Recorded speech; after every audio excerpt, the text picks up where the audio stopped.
Assalamualaikum and greetings to everyone. We are from company Advanced X. Today, we are going to present to you about our new product named LCX Mini Crane. As we can see here, this is the organization chart of our company. So, this is the presentation outline. There are a total of 7 parts that will be covered in this presentation. Before we start, let me brief a little bit about our company. Our company is mainly focusing on the crane manufacturing. What makes us different from other company? The specialty of our company is in designing a crane with a modular design. We are based in the Kota Samarahan, Kuching, so our latest product is LCX Mini Crane. Next is the design specification for the LCX Mini Crane. The maximum load that our crane can carry is about 1,700 kg, which is approximately 1.7 ton. A pallet of a brick will be around 1.5 ton, so there will be no problem for our crane to transport a pallet of brick. Also, LCX Mini Crane is a user-friendly. This is because of its modularity in design. The LCX Mini Crane can be universally adapted by anyone and anywhere. Safety is very important in designing a product. There are regulations that have been followed while designing and manufacturing this product. Last but not least, LCX Mini Crane is an eco-friendly crane because our crane is fully electric and did not release any harmful gases to the atmosphere. And then, this is the table of benchmarking with other crane. Thank you Zulfikri for your presentation. Next is the general dimension for LCX Mini Crane. As we can see, the crane is only 1.5 meter width and 2 meter length. LCX Mini Crane consists of 3 main parts, which are boom, body frame and hook. As stated earlier, our specialty is designing a crane with modular design. The concept in designing this crane is from Lego. As we can see at the body frame, it is easy to assemble and disassemble the parts based on the customer needs. Rather than using it at construction site with harsh environment and terrain, LCX Mini Crane is also suitable to be used indoor. For example, when the user needs to use the crane in a warehouse, they can simply change the tire to rubber tire. Next is the comparison of LCX Mini Crane when it is fully retract and fully extended. Due to its small size, LCX Mini Crane is very suitable to be used in a small construction site, warehouse, and factory.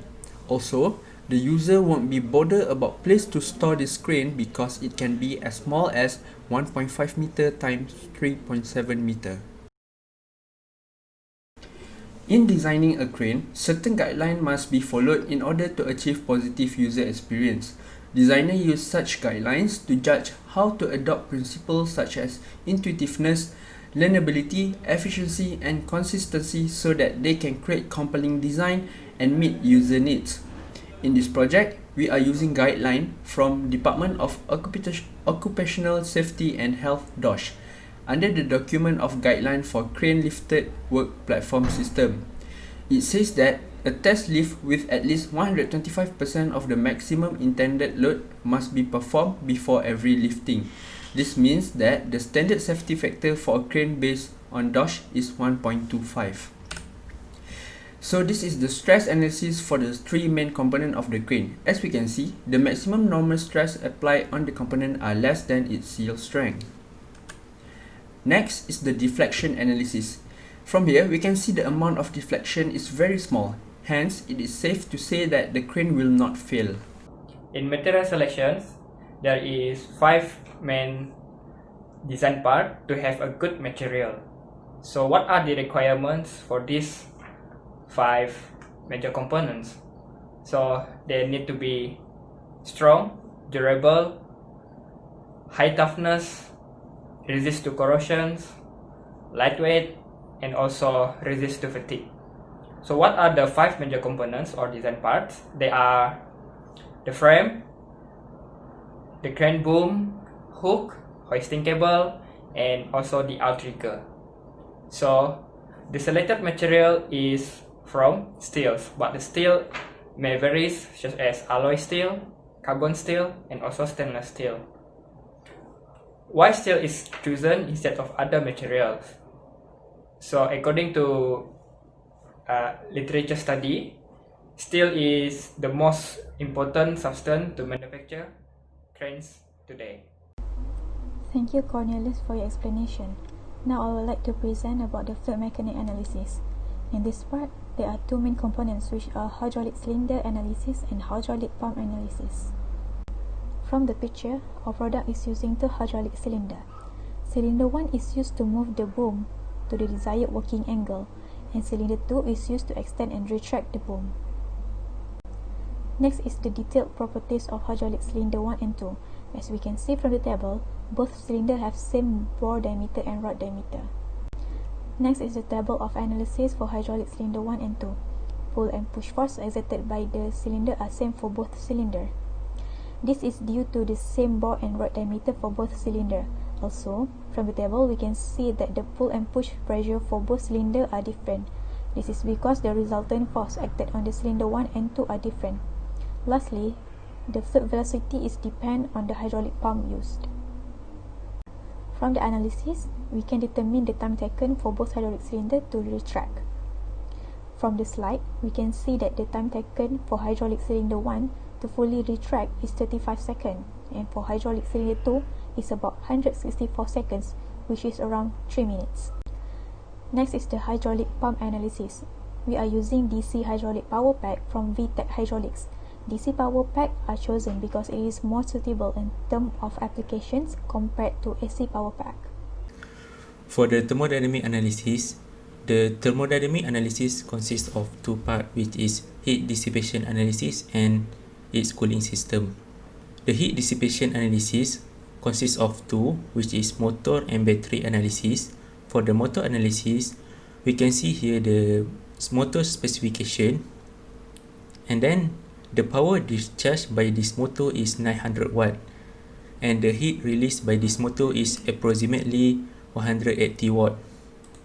And then followed by the heat dissipation analysis for the battery.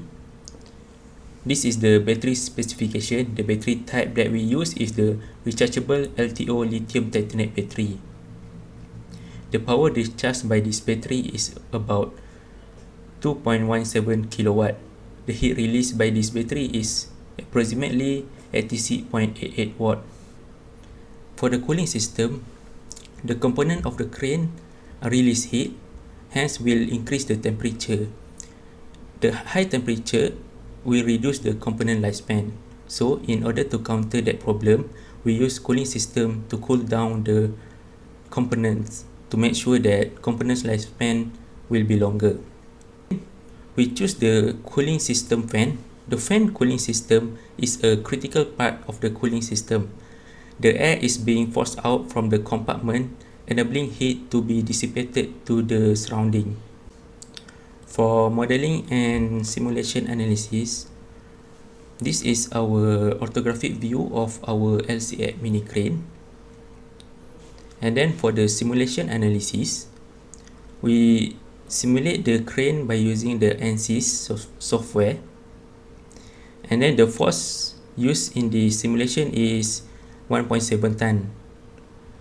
For the boom analysis, the maximum deflection of the boom is about 0.00062 meter, and the maximum stress is about 74.43 MPa. And then this is the body frame simulation analysis. The maximum deflection here is 0.00357 meter, and then its maximum stress is 180 megapascal. And lastly is the hook simulation analysis. The maximum deflection of the hook is approximately around 0.0007 meter, and its maximum stress is 88.08 megapascal. So this is the mechatronic analysis. So as you can see on this diagram, this is the electrical hardware configuration in our crane. So let me briefly explain to you what are the functions of each hardware. The first one is NT2 block switch. This is the positive brake limit for the electrical winch or hoist. So next, boom angle and length sensor. The sensor help to determine the length of the boom when it retracts and also measure the angle. DC hydraulic power units is functioning to lift up the boom, either is going up or going down. Next, lithium titanium battery is used as the main power source to drive the crane. Next, followed by the electrical winch. So this electrical winch functioning as the hoisting motor for the crane. Next is the load cell. Load cell is installed along the cable line to determine the hoisting load during the lifting operations. So the final one is the load moment indicator system. So all the data collected by the sensor will be displayed on this load moment indicator system. This table shows the general product specifications, including sensor, actuator, and safety device in our crane. Next, this diagram shows the important key functions and features for the remote controller. So the remote controller is purchased from HBC Radiomatic company, and the model is Technos A. So as you can see on the diagram, there is some important key functions to enable the functionality of the crane during operation. The first one is LED display to help display some important information. Next, 2 drive command, movement and directional control, 4 save commands, and followed by the important one is emergency stop button. In this next diagram, you can see how the crane will be operated. So the crane operator will use the remote controller to control the lifting operations from distance. So the transmitter emit command signal from the controller itself and to the receiver module, or which is radio bus unit installed in the main electrical compartment of the crane. Basically, the actuator system in the hoisting mechanism is directly controlled via the programmable logic controller units, which also connected with the radio bus unit. Next, this is the schematic diagram for the electronic circuit of model prototype. So this circuit is generated and built using the Precision software. We have no option to since we have no option to fabricate the model prototype, we go for alternative approach, which is simulation. So simulation helps to visualize the mechanism movement of the product, which is the movement of the actuator, and the simulation is done using Tinkercad software. You can click on the link down below to access the simulation on Tinkercad website. Next, this is the general system flowchart for the overall lifting operations for our crane. Manufacturing is a making of goods by machine or by hand that upon completion the business sells to a customer. The first thing we will discuss in manufacturing analysis is material selection, where it is an order process by which it can systematically and repeatedly eliminate unsuitable material. All the detail already discussed in material selection. Second, manufacturing process, where it involves transforming individual raw material and process input into a final product. The parts that we manufacture are the main body, outrigger, boom, hook, and wire rope, while the mechatronic part and tires are ordered from supplier. The raw material are shaped and sized using precision cutting tools for complete accuracy. lathe and drill also used to shape the steel as required. Joining process include all parts of the crane that need to attach using welding and bolting into place, as well as to solder the mechatronic device to the crane using soldering iron. The crane components are fastened using semi-permanent way, which not meant to keep fixed, because we decide to design the crane that easy to assemble and reassemble. For example, the chain tire can easily disassemble to normal tire if the customer want to use in warehouse. Last but not least, the surface of the component must be cleaned and polished using the grinder and sandpaper. The paint also can be used to avoid the component from corrosion. The layout that we use is cellular manufacturing layout. This layout assemble of similar product which undergo similar procedure and handling operation with insignificant change over time among the manufacturing process. The machine and equipment with similar function to produce specific part will be grouped together in some cell or some workstation. Material handling system used for movement, storage, control and protection of material and product. Hence, variety of industrial truck from moving hand truck and forklift to electricity automated guided vehicle. They are provide more flexibility in movement than conveyor because there are no restriction on the area cover. Forklift can control by worker to transfer the material from one station to another station with larger quantities in one time. On the other hand, AGV are mobile robots that do not require an operator and use the infrared version and laser technology for quick and safe movement. Storage handling is used for holding or buffering material over a period of time.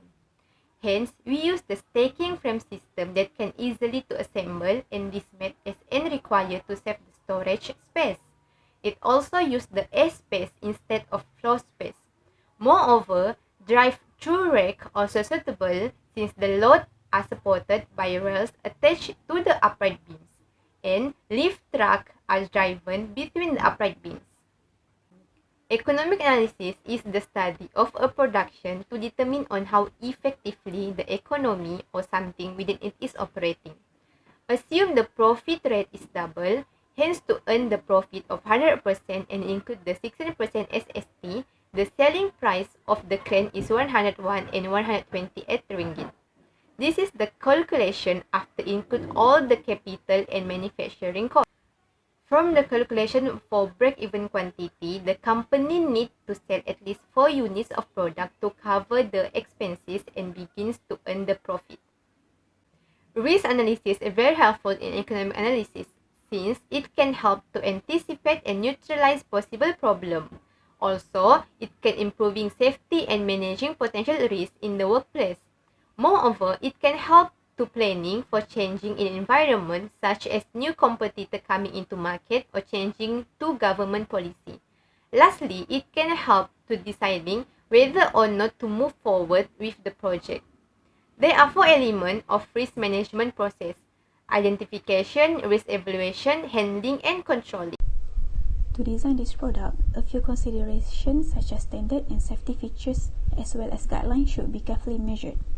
Professionalism is defined as the person or profession whereby the words ethics or honest discipline works. As an engineer, it is customary to perform well by ensuring to practice highest standard morality, responsibility, and uprightness. As a responsible engineer, the code of conduct from Board of Engineer BEM is practiced. Assessment is focused on the functional safety of a control system security architecture in order to assess the reliability of the safety functions and therefore the safety of the machine. The effectiveness of the risk-reducing measures is captured in the form of parameter, namely the performance level or safety requirement level, safety integrity level, SIL. In order to determine a safety requirement according to the performance level, the severity of the injury, S, the frequency of exposure to the hazard, F, and the probability of limiting or preventing damage, P, are all taken into considerations for each hazard. For this purpose, a risk graph is used. The team also provided some precaution notice of warning and certain rules is applied to ensure the construction site is safe, and as well the safety of all staff are ensured. So, before we end our presentation, let us show you our product animation.